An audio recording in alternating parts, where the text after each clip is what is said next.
Okay. Okay, so I'm Terry McKenzie. I'm with Northeast Village, and just want to welcome everybody here today. I'm one of the 4 food enthusiasts that have come together to organize what we're calling the Foodways initiative or project. We're still deciding exactly what we're calling ourselves, but Foodways. And some of you, I don't know if any of you came to the millets talk that we did last month, but we had a really interesting talk about millets that is actually on the Northeast Village website, YouTube channel, so you can watch that. I don't know, Stefana, is that also on Fagata? Yes, it is. Okay, so anyway, the other, and I'll have, if the rest of the team wants to introduce yourselves, you can do that. And we're not going to spend much time doing introductions, at least from our end, but if the rest of you want to quickly introduce yourselves, that would be great. I'll go real quickly. I'm Stefana Sardo with Figata. It's a passion project. I'm also a member of this food enthusiast movement. That's it. I'm Nancy Doty, and I'm another food enthusiast, and I'm also on the board at Villages Northwest. Hi, I'm Jerry. I'm a part of the team, and I'm so happy that we have something to present that supports diversity, equity, and inclusion, and learning together and having fun and building community and bridges and building capacity. I'm a board member with Villages Northwest. Again, my name is Jerry Lewis. Yeah, it almost says your name correctly in the chat. You have your name on your name thing though. So I think we'll just hand it over. We are recording this, as you can tell, and we will hopefully we'll see how it goes, because I think Maureen has some breakout group things so then I'm going to turn it off. So we'll see how it turns out, but I think I'd like to put it on the YouTube channel afterwards for other people to watch. We'll just play it by ear. This is an experiment. Okay, over to you, Maureen. Well, good afternoon, everyone. I'm Maureen Quinn from Oregon State University. I work in their Family and Community Health Department, and I like to start with a sound check. Please give me a thumbs up if you can hear me adequately. Okay. Some days that doesn't work out, so thank you for that, Grace. I'm going to spend the next hour or so with you, and then if there are questions afterwards, I'll leave my contact information with all of you. I will also leave with you some follow-up information. If you are like me, something's really great, then it's over, then you want to think about it, and then you want to find one more thing, and then you don't have a reference. And I don't want that to happen with this talk, so I'll be sending you some links about both the grains, particularly oats and barley, but also about food safety as you experiment. This is a gigantic issue. We need to sort of know what the hot news is, and there is a little bit of hot news, so I'll share that. And then I'm hoping that those of you who are interested, if you're just here because you want to find out, that is a completely adequate and fantastic learner position. But if there is something else that you were hoping this would share during this hour, I would appreciate it if you would. You're muted, Maureen. You muted yourself. I was clever, thank you. I was cleverly trying to just stick my contact information into the chat so you'd have it. And there'll be a slide as well with that information and the email so that you'll be able to find me, and I'll be able to connect you with experts if after this you want to track down a little something about eating well, about the grains of Oregon, as well as the ancient grains from around the world. There are a few things we can check out together. But there's so many more of you on the call than the introductions. So I was just looking for that information in the chat as a way to find out what brought you here. You're welcome to unmute if you'd like and just burst out with it too. I'm really quite embarrassed. I didn't know that I just eat just the basic foods like white rice, things that are, processed foods, thinking that I'm eating a good grain or brown rice. So I'm looking for it to help my palate make the adjustment, because it tastes kind of like cardboard. And I find that I have to use a lot of butter and a lot of herbs, and then I have to like talk myself into it and get used to it over time. So I was hoping there were some shortcuts to retrain my palate to healthier grain eating. Thank you for getting us started. I appreciate you, Jerry. Okay, anybody else? I'm in the same boat. I kind of eat the same grains, brown rice and that. But I did attend the millet talk that you all organized, and I have to say it was great. And I got some millet and I actually mixed it with rice last night, and it was, good. So anyways, I'm always looking for new, more nutritious recipes and cooking methods. So thank you, the food team. Thank you. And nice work, folk. Who else? I am Diane Peterson. I'm from Village at the Falls. Sorry, I forgot which hat I had on today. Village at the Falls in Oregon City. And I took the food as medicine class, and I thought that was just fascinating. I've never eaten so many garbanzo beans in my life, and I just love them now. And I thought I'd, once again, kind of like Jury said, I eat a lot of the same things. I get bored, and would love to know what I'm missing out on. And thank you so much for the bag of interesting things, some of which I had never heard of. And I'm looking forward to hearing what to do with them. Thank you. Okay, thank you for that. I appreciate y'all so much for just sharing at the beginning. Is there anything else we should know?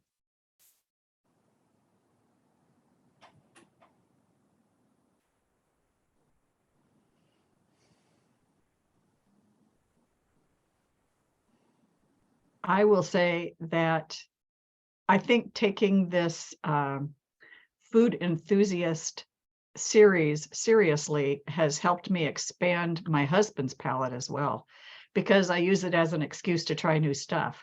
And then I get his feedback. And interestingly, he's pretty gung-ho. So we're having a good time. Thank you for that. Okay. Well, if anyone else has something they would like to share, I hope you will just put a hand up so it's obvious to me as I gallop along, or put it in the chat. And then Terry, I'll rely on you to look back and burst in if I need to talk about it sooner instead of later. Please help me. Okay. Going to share now a little tidbit, and then let's see here.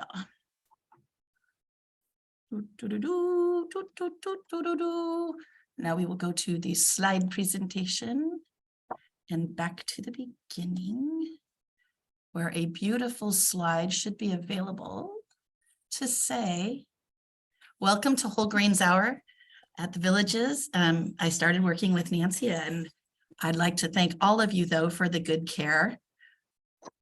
I believe if we do this, you will see, are you seeing the entirety of my government logo? All right. Oregon State University prohibits discrimination in all its programs, and we also try to reach back out after programming. So here is my contact information, and I will include it in the email, but I'm a person who likes it early in any presentation I'm listening to, so I want you to have it early also.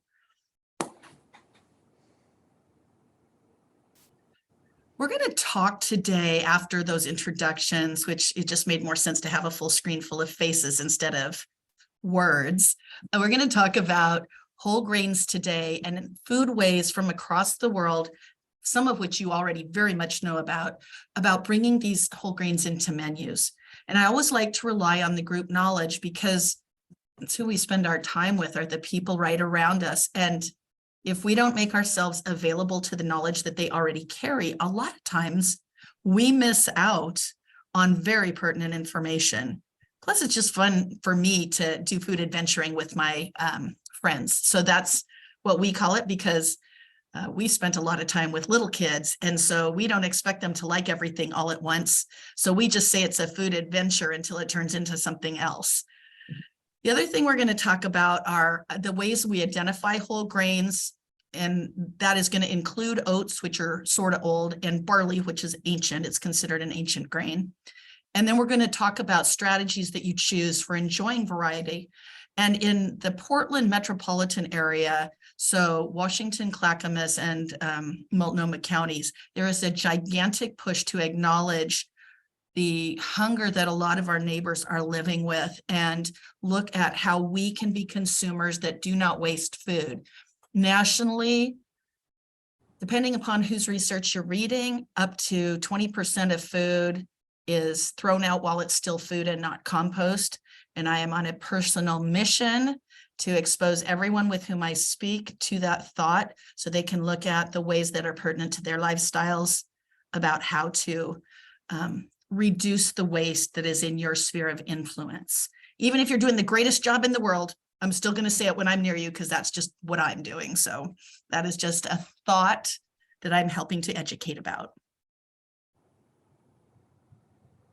So to my point about the wisdom in the room, we started talking about what some of you brought with you and were willing to share, talking about palate change, talking about using this enthusiastic year to look at things to share with partners and members of the family, looking at new foods by experiencing them with others to see if that's a sensible way to bring them into your diet more frequently, or whether it was just a pleasant, nice to know you, you are not necessary to my weekly dining pattern. And so, which is legitimate. We can live our entire lives without some of the things at the market, and we do. So this is just a way of thinking about what's the adventure, and then how does it serve? I work with a lot of people who have needs about the texture of food because they either have a condition or they don't have teeth. And so I'm also very aware of the texture of foods, which is not something everyone cares about. So we'll talk a little bit about how to make things the most delicious for each sampler that we can. But at this point, Terry, if we could stop the recording, I'm hoping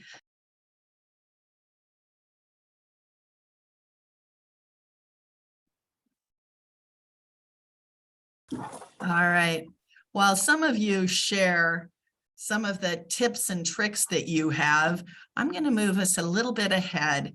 I want to talk about next that the traditions that some of you have brought to this, and just acknowledge that there are traditions from around the world based on grains, and we don't all eat the same ones, but lots of folks are making a very youthful jump into old age, having eaten for decades the same base grains. Some places it'll be teeny tiny teff, some places it'll be rice in all its different forms. Maybe you'll find barley. Barley, the #1 country for eating barley these days, remains Russia.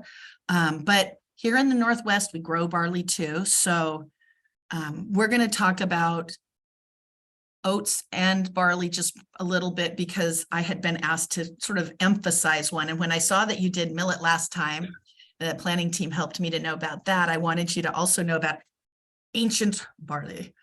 And then we're going to talk about strategies for eating variety without waste, which may include cooking once and eating twice, may include freezing in smaller portions if the other people you eat with don't want it, and maybe you'll have it for lunch. Maybe you will mix and share with another person who's feeling like being a food adventurer. And maybe you will exert your focus so that the foods that you're newly using or less frequently using are in the top front of your fridge so they don't get pushed to the back and become compost, which is what happens with the things that are not exactly on our radar sometimes. Maybe not in your fridge. All right. Well, advance. Nope.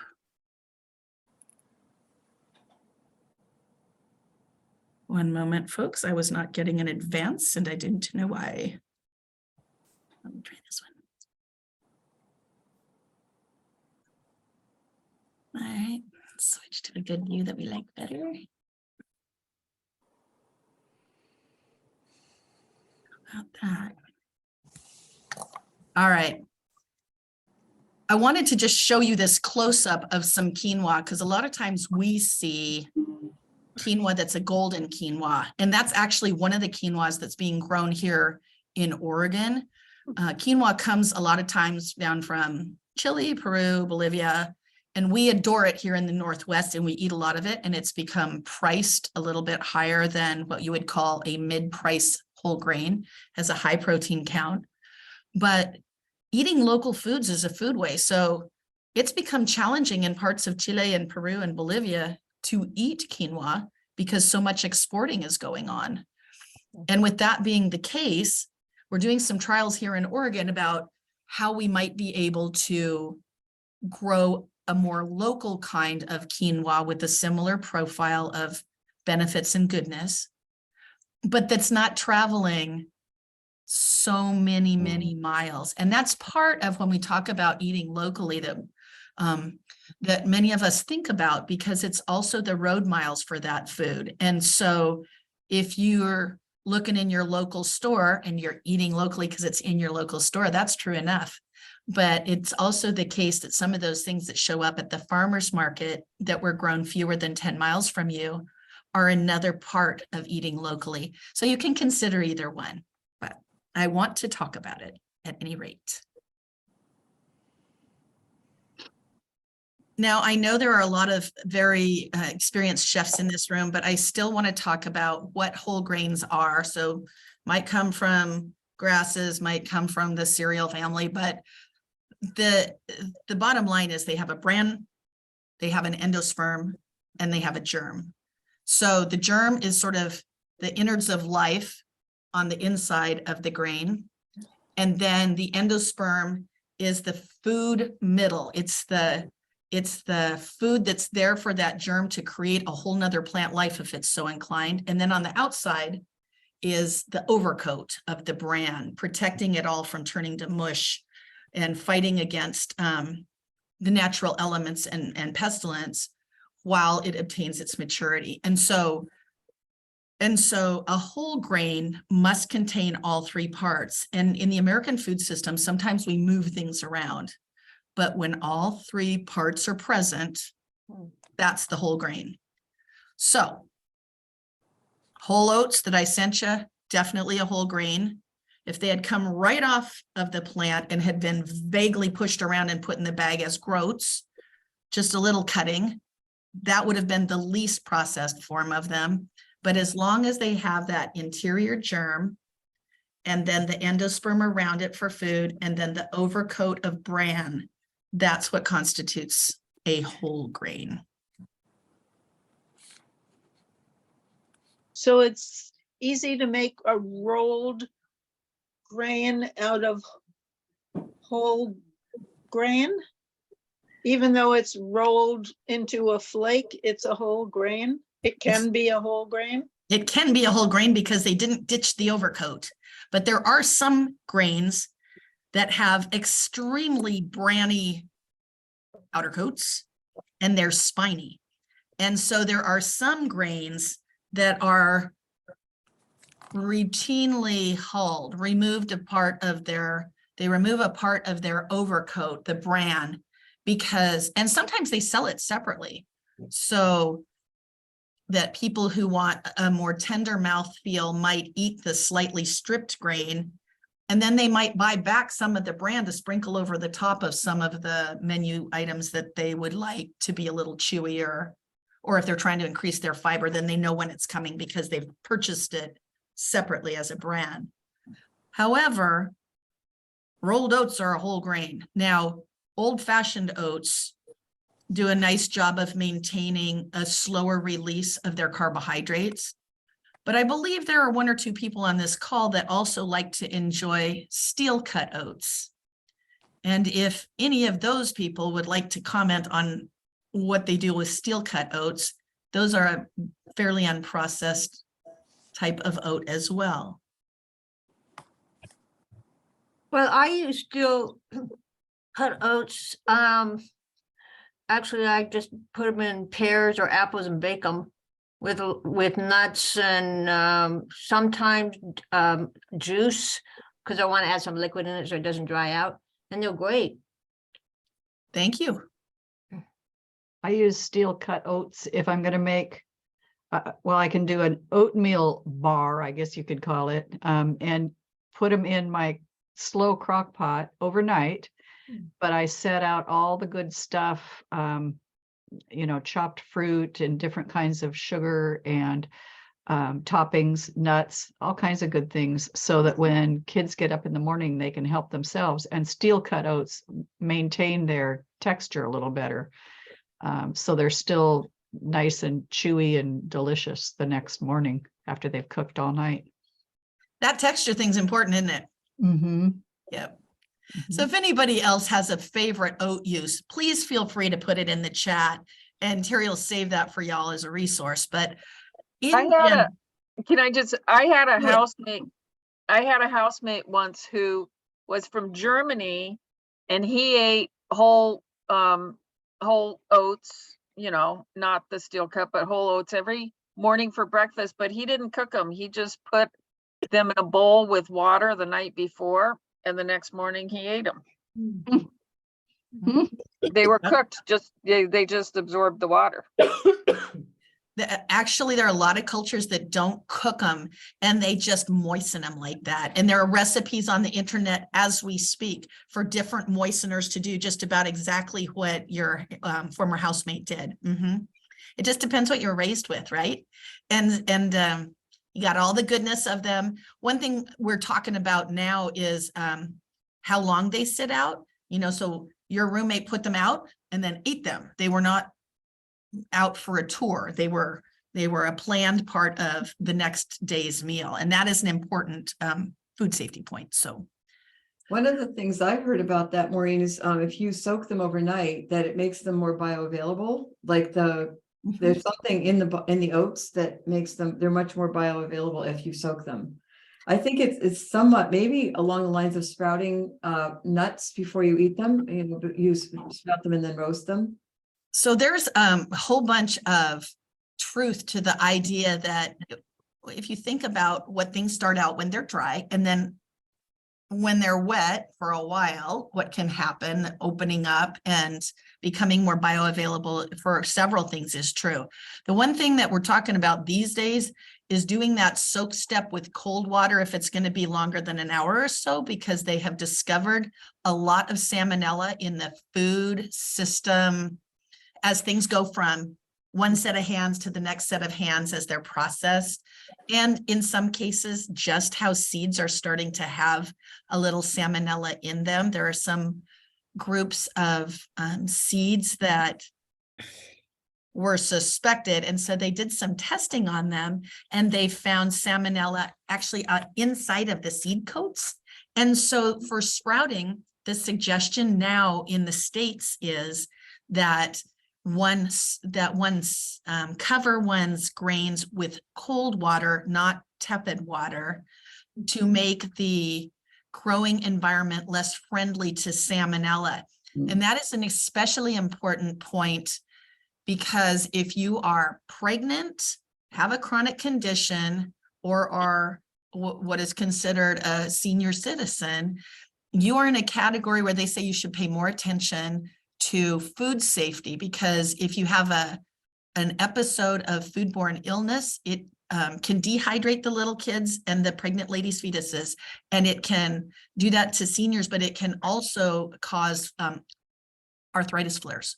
And so it's, let alone how unpleasant it is to be ill, it can also cause these other damages. And so, eating nice tender grain is a great reason to keep soaking stuff, but just be aware. And I'm sending you guys this link also that that explains the science of why they're hoping folks will soak their stuff in their products in cold water.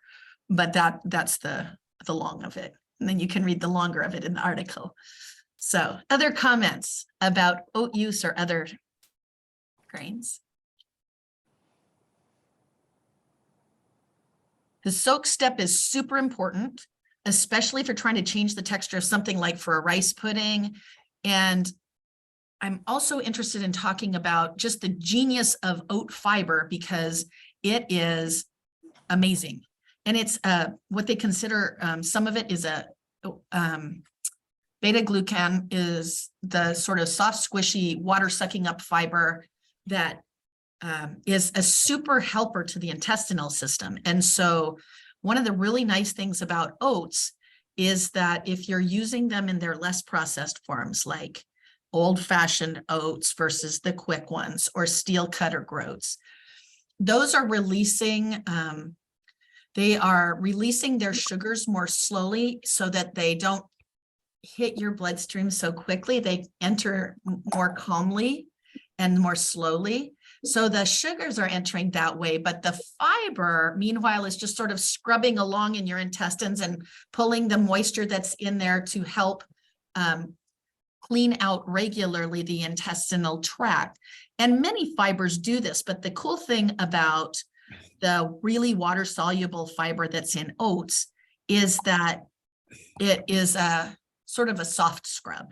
And so it's a nice regular part of the dietary plan. But I will warn you, if any of you are thinking about, doing all this to eat way more healthfully, start small. Because the increase in fiber when one's body is not expecting it can be violent. And so you want to think about slow and steady wins the race, and quickly can cause cramping and discomfort. So if you're going to include a new grain in your diet, don't be doing it a couple times a day. Think about a time of the day that you are the most open to new experiences and include those new adventures at that time of the day. Or if you have a particularly uninterested in adventuring partner, do it at a time when that person is not so faced with it. If they're in it with you to adventure, great.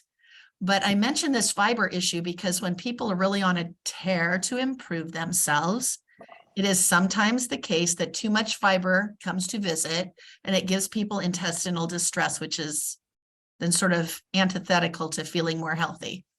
So the genius of oat fiber, though, is it is a sort of gentle hello as it goes along. And then some of the other genius of oats is that it contains this wonderful set of ingredients. Then the more they research, the more they're seeing that some of it is actually prebiotic for the digestive, sort of the gut biome, the gut biome, so that it's sort of some of those pre-snacks for all that gut biome work that you're seeing in the news about what you eat affects how you feel, and maybe even really a lot of how you feel because of the nutrient that's available in your gut activity. Oats are a great pre-snack, sort of a pre-ingredient to get those bacteria eating and working for you. Maureen, I put a question in there. Oh, thank you for saying something, because I was having my Yeah, oats can go rancid and they smell dreadful. okay.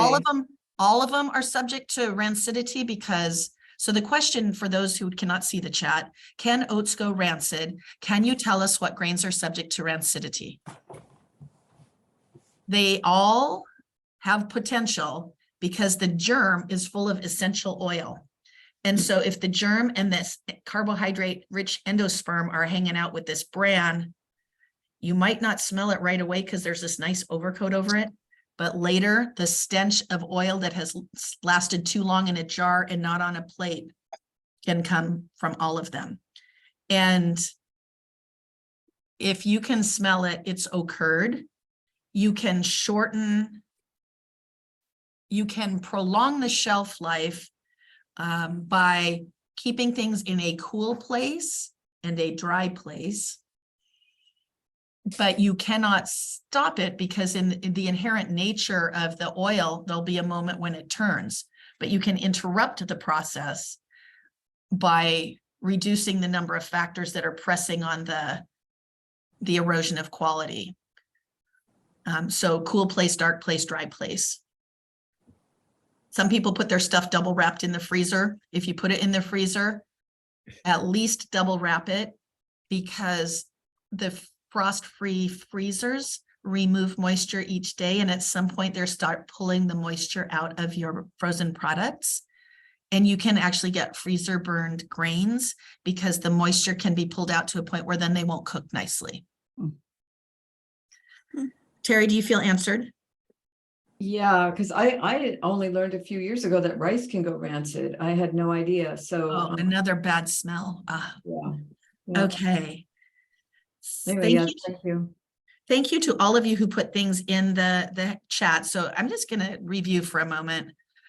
There were some nifty whole grains like Italian couscous named Fregula, I think. Was that right, Stefana? Yeah, yeah. Okay, thank you. And then Mary talked about half rice, half millet, like, so sometimes we just eat the whole new things and other times we sort of step from one thing to the other or we mix them together. And frankly, it is tricky you have to kind of check whether they're supposed to be done at the same time. But Mary, you've brought up an excellent point, because if your grains are quite differently aged, they might not cook at the speed that they were originally saying on the package or in the book instructions. So it might have had less to do with you and more to do with how old one of the grains was. And then Jury says that adding in seeds as a garnish is an adventure that she's going to try, and that's a great adventure for just a little extra flavor somewhere. And then Terry has introduced a link to the millet, so you want to grab that out of the chat if you missed it before. And then Mary says she used oats to top a fruit crisp. That's something that goes on at our house too. And Terry says homemade granola is another oat method, and that there are a lot of really lovely recipes for that here in the interwebs. And then Mary likes steel cut oats for breakfast with apples and cinnamon. And then we have one overnight oat, yes, soaking oats overnight to get them tender, and then put them cooked with butter, syrup, chopped almonds, and fresh peaches. Thank you, Terry. That sounds yummy. All right. And then working my way down to savory breakfast bowl with oatmeal and top with a poached egg. And I've seen those with green onions and tomatoes recently also. And then we're down to what can go rancid. And then there's a question about what about diabetes and these grains. All grains have pretty much uniformly a higher glycemic index than some of the greener fruits and vegetables, or greener vegetables primarily. So you have to label read with all of them against what your medical advice is. And that's really, really important, because breakfast is really an important meal of the day for most health plans, but especially if you are trying to moderate several chronic conditions, that morning meal becomes important. And so you want to line up whoever your care provider is, what their remarks are about whole grains, because some healthcare providers will have very explicit instructions about when to eat your grains and with what and what quantity. And since I am not a registered dietitian, I don't get to say, but if whoever offered that question stays on at the very end after we're not recording, I'll be glad to give you some websites that may support you right after you talk to your healthcare provider. Let's see here, what's this last one? Oh, a remark that Kirkland's Ancient Grains granola has got some good stuff in it, like kamut wheat, spelt, almonds, quinoa, and amaranth. So Kirkland's Ancient Grains is one that one of your peers, Phyllis, likes. Okay, thank you for contributing that, because that's how sometimes you just need one good idea to move the dial a little bit about what you're eating. And so if you get a room full of enthusiastic people, sometimes you get a whole bunch of good help. I want to talk about just a moment gluten, because it's common in a lot of foods. Wheat, rye, barley are the three biggies that contain a lot of gluten. It's an extremely useful ingredient for the tender mouthfeel of bread. However, if you are a person who has the chronic condition celiac disease, your intestines can be ulcerated by gluten. So that is the medical condition that gluten is bad for. There are lots of people who are and are not eating gluten, but for a population, depends whose stats you read, whether it's 3% or 8% of the population in the States. Gluten can ulcerate the intestine even before you know it's happening. And so I want to just remark that a lot of grains contain it, and you can find out on the labels whether it contains it. But there's an important concept called cross-contact and another called cross-contamination that I do want to bring up about this, because if you're a person trying a grain and someone else in your house has to be careful about them, just being on a counter or using a spoon in common or a knife on the same breadboard is enough to be a medical problem for some sufferers of intense gluten reactions. And so as we're talking about the great food adventures we're going to have, keep in mind that if you're adventuring next to someone who has a chronic condition that has to watch it, you're also going to want to look out for words like processed in a facility that also processes wheat. So I sent some packages of oats that literally say gluten-free because they're processed in a separate place than the part of the factory that processes the gluten-containing products. And if you're on this journey trying to figure that out, the package labeling will help. You have to read very, very carefully though. So I just want to mention it to those of you who are enthusiastic so that you also know to look out for the folks who can't just eat it all without reading a lot of labels. So it's really helpful to show up to your potluck with something like oats that you know are either gluten-free, processed in a gluten-free facility, or I don't know, and then just say you don't know so that they can make their own decisions about those foods.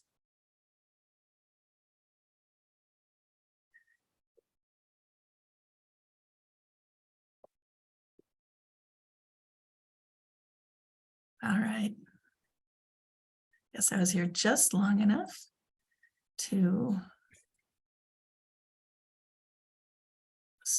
come on, baby. All right.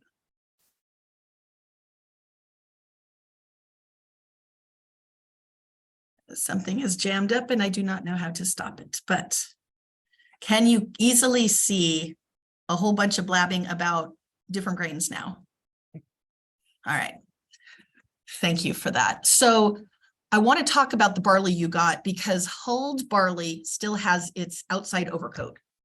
And what you have has been stripped a little because I went to several stores and did not have good luck. And I really wanted you to cook with barley. So what you have is a more naked barley than the completely hulled whole grain barley.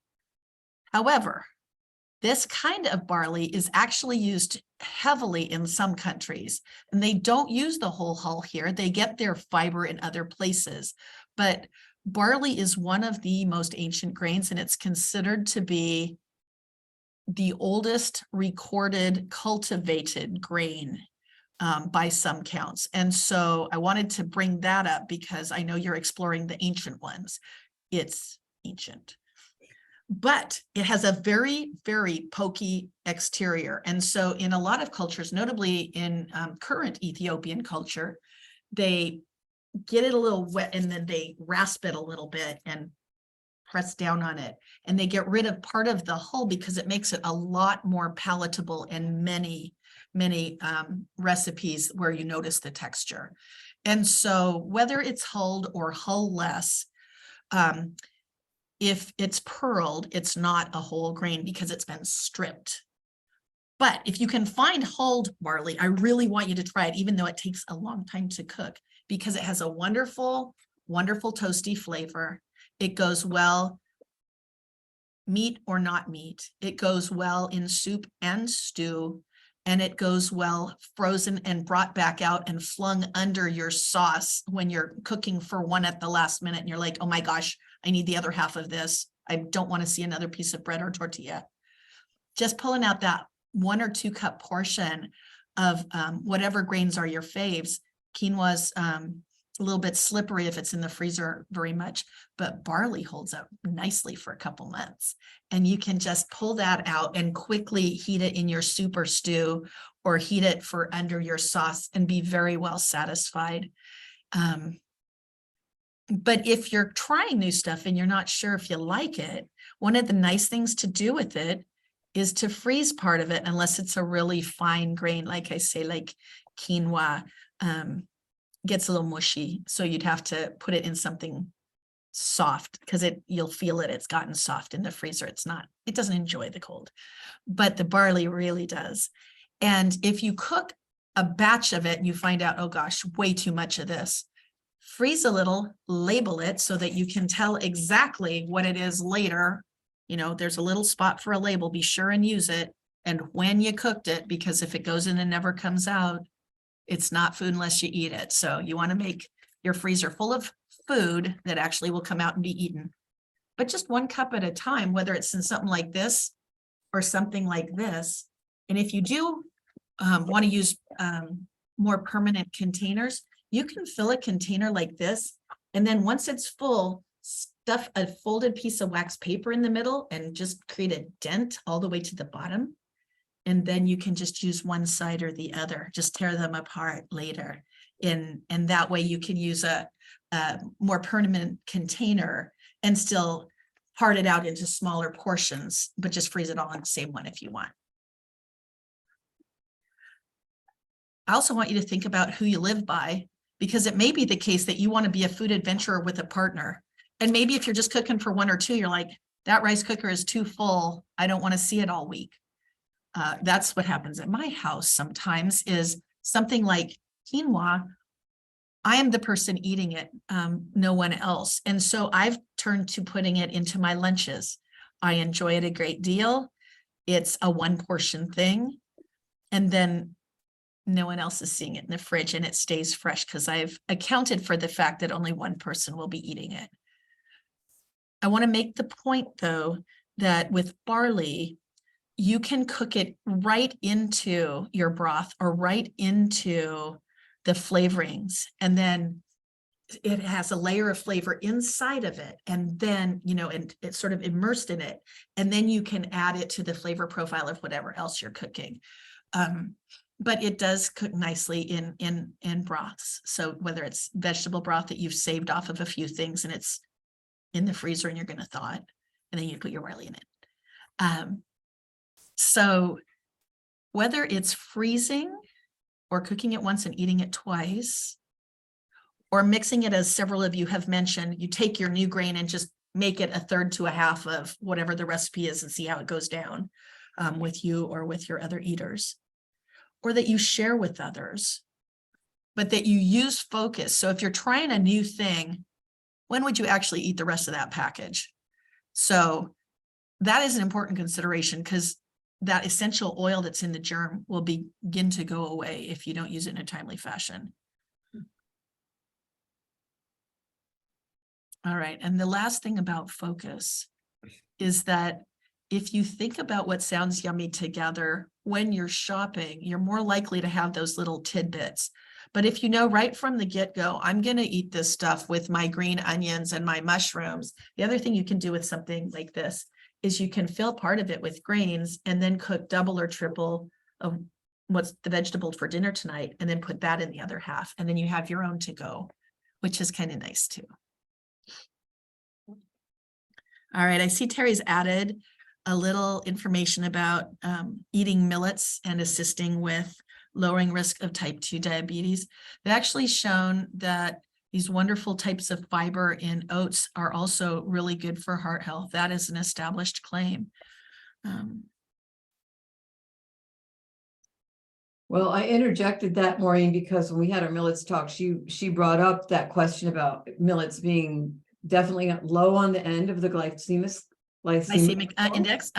Yeah, and so that's why they're one of the only ones that are like that. So, but she made a point of telling us that, so I thought I'd share it.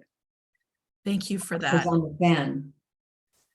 I just do not understand. I'm having a little jamming problem here, and I don't understand what the crabbiness is. Here we go. Thank you for your patience. I just wanted to say, with a lot of words on a slide, which I don't generally do, that there's this steaming method to poofing up your grains. And then there is the pilaf style, where you soften that tough exterior overcoat. You soften it with a little bit of oil and then provide that sort of toasty flavor, and then bring your flavors together. And then if you're really not into all of that, you may be a good candidate for trying out the rice cooker, which is a lovely way to experiment, put everything together, walk away, come back and eat it. And then if you're not sure how long to cook something in the rice cooker, You can decide whether it's more like a white rice or more like a brown rice, and just experiment with a small portion. And in general, we had a cohort of inexperienced cooks try that, and it worked out pretty well. So in general, if you don't have explicit instructions, that's a guideline instruction to try. One of you talked about whole wheat pasta, and I was so happy because I have a special comment here about whole wheat pasta, because it's not the same as it was a few years ago. The mouthfeel is completely different. The work that they've done on making it tender and responding to sauce and holding it without a graininess to the mouthfeel, it's just a whole different thing than it was a few years ago. So the wonderful variety of pasta that's available as whole wheat now, then it's nice because it has this toasty brown color. So if you're doing things that have sort of darker sauces, it also intensifies the color without necessarily increasing the sodium from, say, a soy sauce. For we do a noodle thing with kids where it's a bunch of noodles and broccoli, and we use the whole wheat spaghetti noodles for them to make up their chop. And then they put a little bit of soy sauce on for color and flavor, but much less because the noodles are already toasty brown. It works out in a lovely way. But if you're really not into spending very much time in the store, I do want you to know that you can just look for this tag, and it's on a bunch of different grains and some bulk grain bins, whether the product is a whole grain or not. And so if you're really just trying to adventure with them, this is an easy tag to use, as it just says it. Okay, I'm done looking now. 100% whole grain.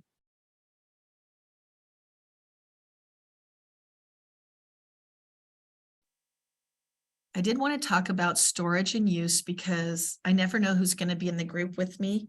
And just as we close up, I want to talk about, it's not necessary to make large batches, but if you do so, have a plan for dividing it and putting away immediately so it doesn't get lost in the fridge or on the counter. And then if you choose to cook for smaller groups of folks, if you flatten the bags that you might use, then the food will thaw more quickly when you come to thaw it. And I will include this brochure as part of your follow-up email. It's in there too. I just want to say thank you for a nice time with you, and to let you know that this is my contact information if you have questions later. Maureen, do you have to go? I don't. Okay, so I just wanted to be timely. yeah, theoretically, we have till 3:30. I don't know whether you do, but if you do have a few minutes to stick around, if folks have questions, would you be open to answering those? Oh, most assuredly. Most assuredly. Anybody have any questions? I have a question. We gotta, can you hear me? Yes, and I think what I'm going to do is stop this share. Does anyone still need it to be up for my phone number? Hearing no. All right. So my question is, we got a handout with our goodies. It talks about soaking grains.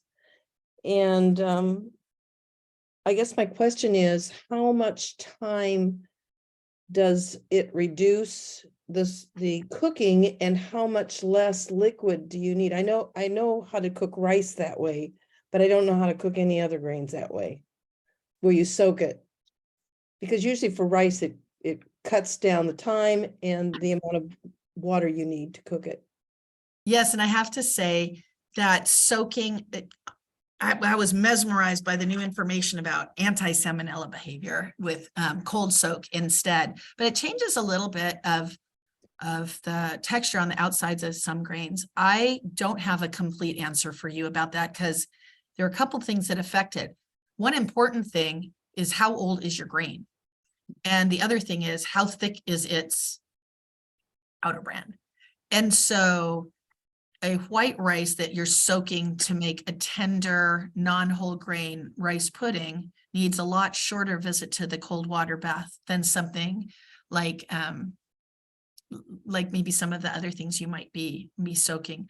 So I couldn't say grain by grain But I would say only in cold water for the moment, especially if you're in any way medically vulnerable. Is there a resource that you could? It might actually be in the stuff I'm going to send you, but let's see here. I'm making a note so that there's a soaking that yes. Oh, wait, I'm so good. Yes, there is a soaking resource in the stuff that I sharing with you after. So if it does not work, you call me on that cell phone number or email me as it suits you. And then I will call my peers who have more experience. Okay, thank you. Mhm.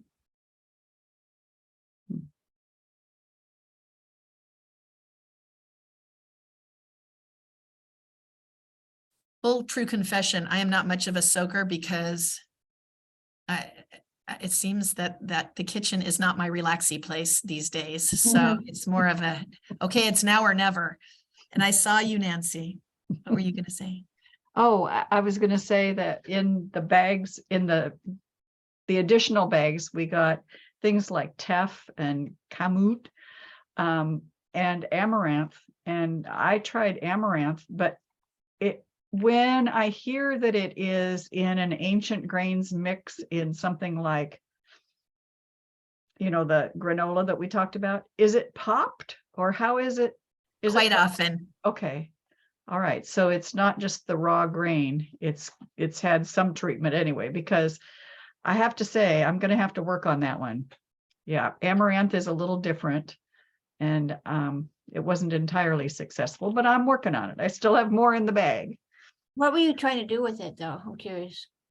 Well, I did two things. The first thing I did was make cereal, and it was pretty good, kind of creamy and a little bit earthy.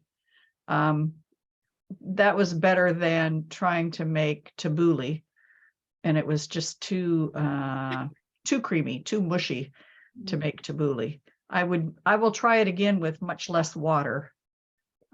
And see if I can do it, or maybe I'll just pop it and try it popped. I don't know, but I don't know anything about kamut or teff. So I'll have to explore those too. Any tips on those? Well, kamut is an ancient grain. It's a wheat elder, but I usually just cook mine in broth and use it under whatever other saucy tidbit. I'm not an imaginative chef in the way that y'all are describing. I am responsible for many people to be eating by a certain hour, and that and so if they want to help me be creative, that's just great. But so it is kind of fun just for me I use a similar starting spot. And then I see, what I get when I do similar things to them. And then I see who goes well with, some of the sauces that I use quite frequently. And I will say teff is really expensive these days because of a variety of things, but also because it's become very popular, but it's a lovely toasty flavored grain. But I will tell you that people who were raised eating teff in hotter countries than this one and come and eat Northwest teff say, this does not taste like home, because it doesn't. We sell a lot of teff here, and it is a primary ingredient in some kinds of flat bubbly bread called injera. And it is also used in a bunch of other things. But I want to mention it because the other thing that you can do with barley is toast it in some cultures and use it to make injera also. And that's more of an Ethiopian thing. It's not going on in Portland so much. But I just mention it because barley is an ancient grain that is just used all different ways. It's toasted for snacks. The teff is used in a similar way to barley to make a mainstay bread. And you've made it right if you can roll it as well. Like it's so tender that it doesn't crumble apart. But the teff, I won't say anything else about teff. Okay. It's so expensive now. I wondered whether I should even, but it's totally worth it if you're experimenting and you just want a little something new. If you're feeding the whole house. Hey, Suzanne. Actually, I just tried the teff. I picked up, there was a bag in of our. Oh, good. thing, Okay, so and you're I- one of the testers too? And I did just test it last night or night before and made a small, I just found on the internet, somebody had on YouTube how to cook it. And I just did that in water, basically. And I guess it's the world's smallest grain, is what they said. And yeah, so it's very, very fine. And I like it. It's kind of nutty. And so I just had it. I usually would do brown rice, but I just kind of, well, probably I even mixed half brown and half that. And then I had my steamed veggies and a sauce on top of it. And I like it. I'd like to try it as a like in the morning or porridge type thing, which I guess. Thank you for chiming in about it. I'm Yeah. really glad. It So was fun. thank you. Sorry about that. So for those of you who don't know, what I did was I made standard bags and then I made bonus grains for the people who are the big adventurers who wanted to try something new out. And so that's why some of the commentary is not the same, like, oh, I didn't do that one, because I sent a variety so that folks could comment. And Suzanne, I see your hand is raised. So what would you like to share? I wanted to ask, you said that there is some quinoa that's raised here in the Northwest. And I wondered, where can you buy that? Because I'm not really good, but there are a couple of things that I do think about, like with bananas, and that is, I don't buy them if they come from Ecuador because there is so much transportation involved with that. It just seems wasteful. But with the quinoa, I didn't realize that there was locally grown. And where do they sell it? Well, they're beta testing right now to see if it is a viable crop for here. So Oh, thank you for letting me clarify. They're growing it, and then they're still doing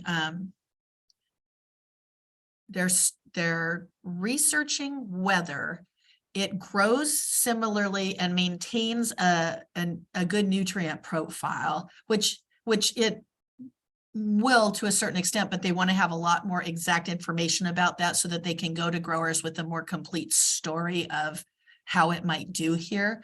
But Right. thank you for clarifying with me. Yeah, it's not quite to the market yet, but it was something that was on the minds of people who watched this precious, delicious grain come here from so far away. And it actually jacked the prices up in some of the South American countries where it's produced. And Yes, so they were trying to navigate. yes. you know, That can all make that. you feel guilty too. Yes. Well, it's just another awareness, right? Like, what did this plant do to get here? Mhm. Yeah, isn't WSU doing a lot of work with that? I think what I heard you say is, am I doing a lot of work with that? No, is it WSU, Washington State University, the extension, they're doing a lot of work researching that, I think. Oh, thank you for speaking again for me. Yes, WSU is, OSU is, and several of the other commodity producing states are doing it because they're trying to figure out what's that sweet spot between, hey, this thing grows well in a moist, cool state, and then what's the return? So for example, barley is an Oregon grown product. We're in the top 5 producers for barley in the country, but a lot of it is for malting, for drink production. It's not just go to the store so that you put it in your stew, but it's a lovely, it is a lovely grain for changing the texture and toasty flavor of foods. And so I just wanted you to know about it because it's one of the oldest cultivated grains and it's just cool to me. So. Thank you. Yeah. In our family, we laugh a lot about barley because I used to fix it as a side dish and I would brown it a little bit first and then add a little bit of whatever, broth or whatever. And my kids loved it. And when my father-in-law had to come and live with us for a while because he wasn't doing well, he came to the table and looked at barley and said, what is this? People don't eat barley. I feed barley to my stock. People do not eat barley. And he was so adamant I stopped fixing it while he was here because it was very upsetting that I was feeding him pig food. This is a true thing. This is a true thing. Some people are used to seeing it not on the people table, right? Hey, Phyllis. barley used to be in Campbell's vegetable soup that we were all Yes. raised with. That was the, It was, that yeah, was in yeah. it. And what was that one that was made with lamb that had a lot of barley in it? What was Yeah. that soup? So good, so good. Yeah. All right, friends, let's see here. Phyllis, I think I saw you make a move. I think your mute might be on. We were talking about brown rice in our group, and you know, it turned out that brown rice was healthier and it was better for people with diabetes because it would slow down the processing. Well, it was a big deal in Hawaii because everybody ate white rice, and you know, that was a staple of the whole state. And so in our efforts to try to move to brown rice, and you have to remember that white rice, just like white bread, was what the wealthy ate. The more processed, that was, you know, it showed that you had status because you got to eat white rice instead of having to eat the brown rice.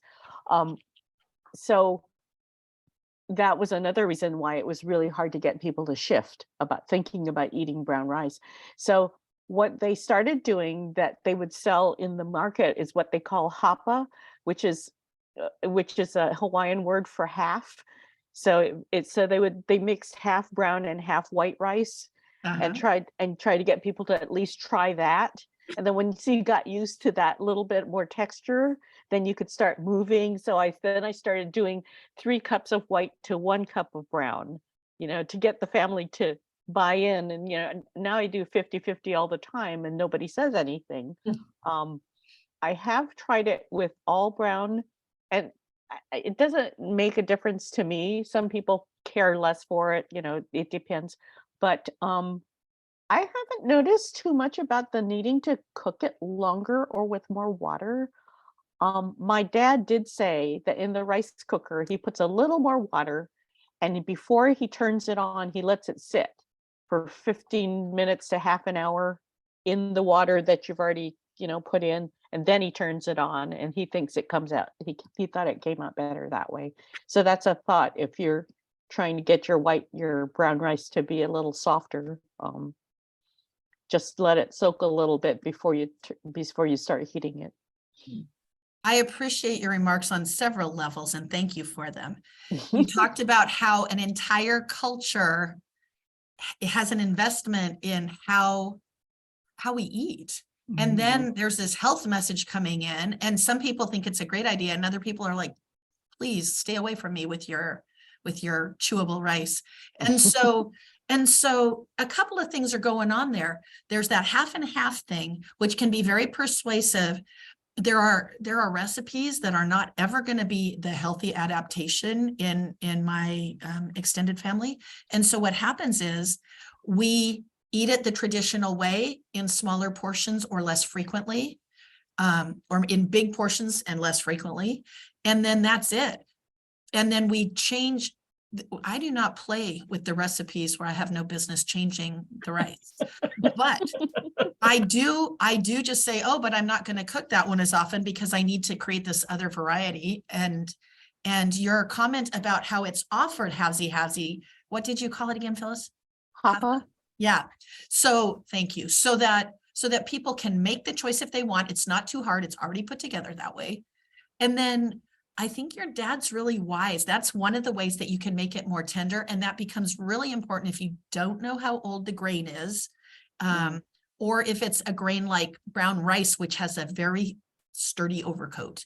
And so just softening those fibers a little bit helps the water penetrate the grain once you start the rice cooker up. Yeah. Thank you for all that. That was great. Sure.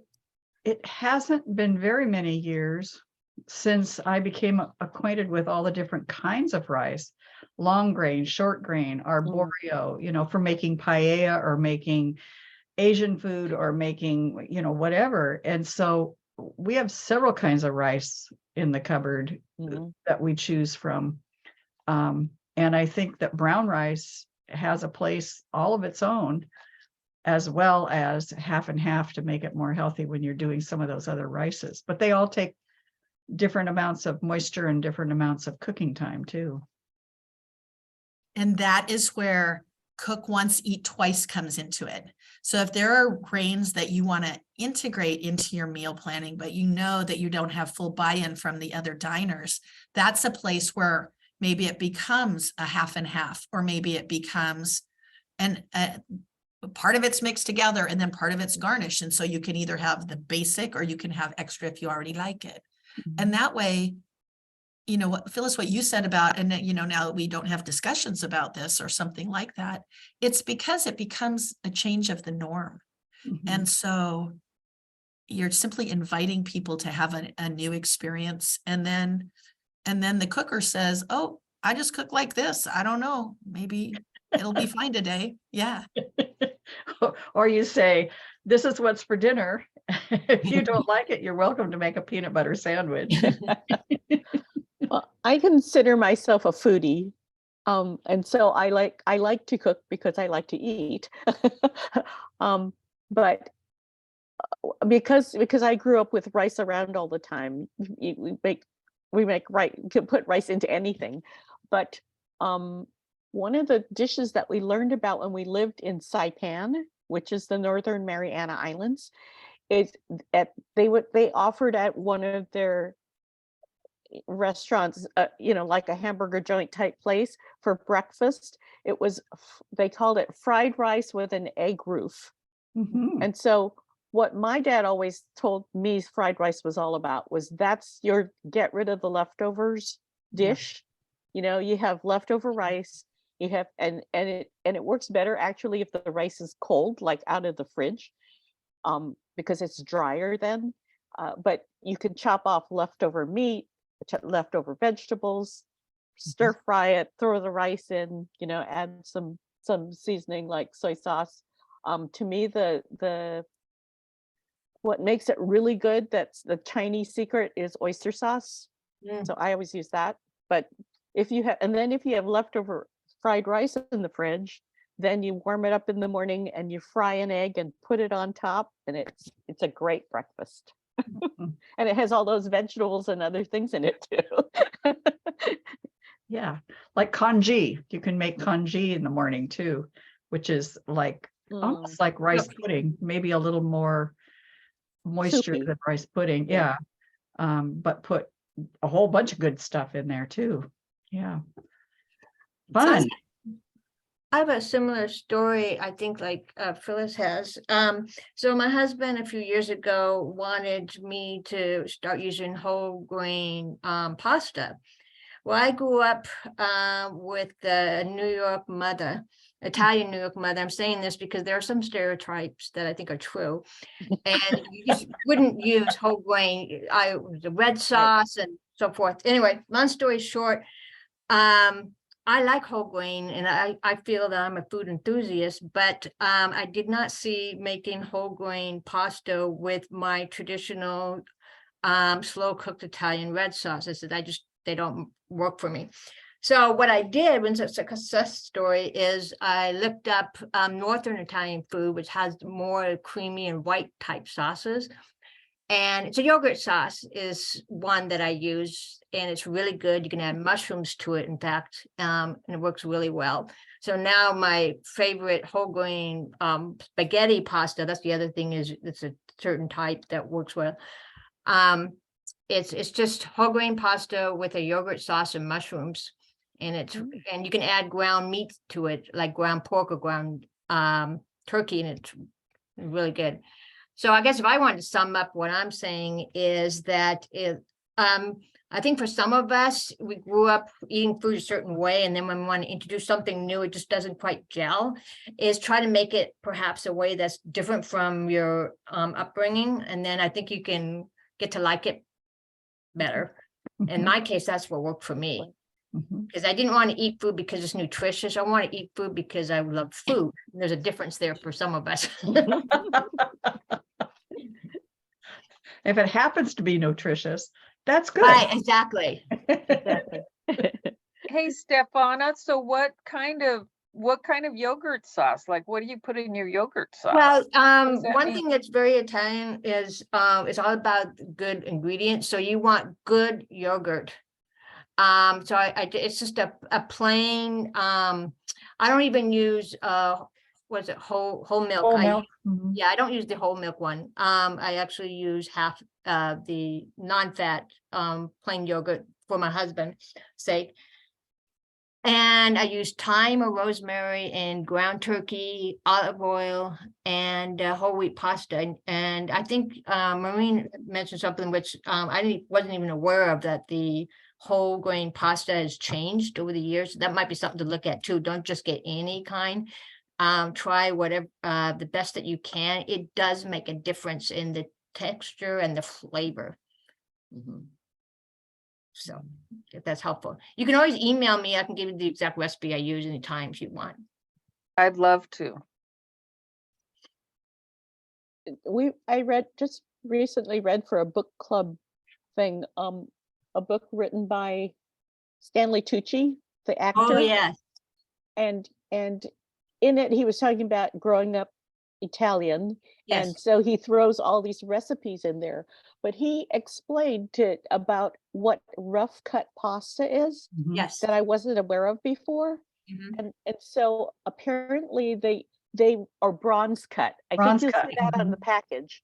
Mhm. And what it is that it's a coarser, it's not so smooth when they Yes. make the pasta. So it makes ridges or lines in the pasta, but that's more gourmet, if you will, because those extra ridges or catch more sauce. That's correct.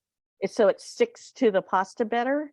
I Yeah. thought, oh, That goes now to a whole that new sounds level good. of conversation, but it is true. Yeah. The Italians will talk all the time about what pasta goes with what kind of sauces, and and what he's talking about is if you get pasta that is that raw cut, some of them do better with certain kind of sauces, the shape of the noodle and the cut of the noodle. It makes a difference. That's correct.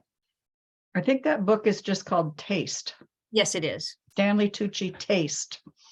Yeah. Yeah, that might have been it. You can get it at the has written library. several now, so I don't know which one it was, but yeah, it was interesting. One thing that you have all started doing is being grand wisdom for one another.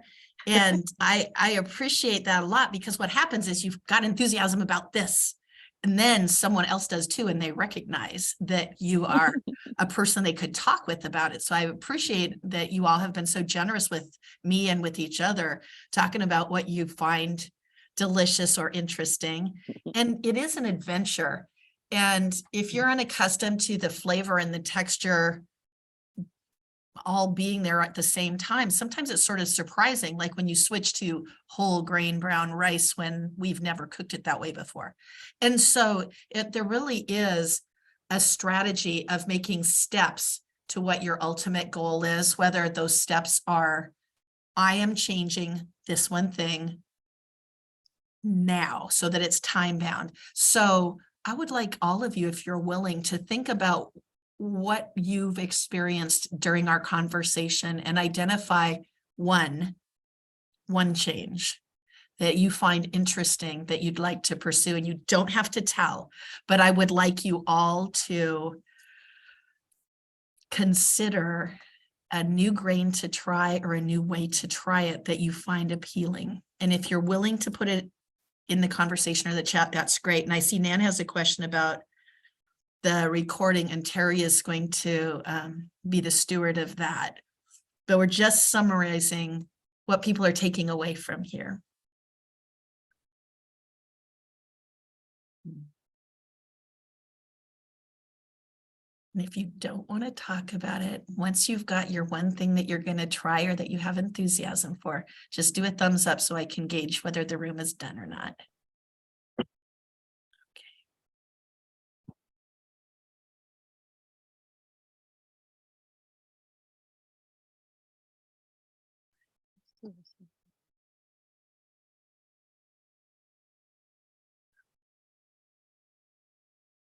Yeah, a couple of you wrote, so I didn't see your thumbs because you were busy typing. So thank you for that.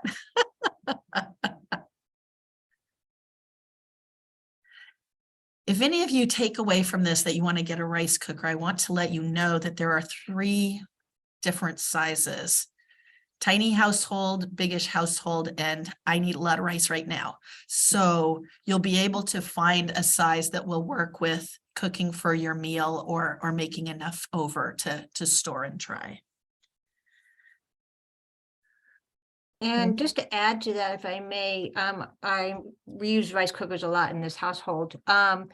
And we bought my daughter when she was in college, like a single serving one. It's really cool. Well, it serves about, I think, 2 portions.